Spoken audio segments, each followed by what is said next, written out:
Hi, so this is my first ever YouTube live. Hope all of you are doing fine. Hope all of you are perfect. এদিকে শাকিব খানের তুফান সিনেমার trailer দেখে মন খারাপ মিমি চক্রবর্তীর। হ্যাঁ দর্শক, আপনি ঠিক শুনছেন। সম্প্রতি মুক্তি পেয়েছে তুফান সিনেমার ট্রেইলার দেখেই মন খারাপ করে ইউটিউব লাইভে আসলেন তুফান সিনেমার নায়িকা মিমি চক্রবর্তী।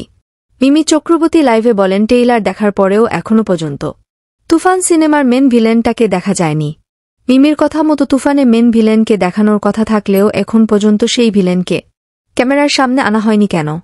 এই নিয়ে মন্তব্য করেন ওপার বাংলার তুফান সিনেমার নায়িকা মিমি চক্রবর্তী। রায়হান রাফি কি শাকিব ভক্তদের সাথে শুধুই গেমস খেলবেন নাকি? এই বলে মন্তব্য করেন বাংলাদেশের এক শাকিব ভক্ত।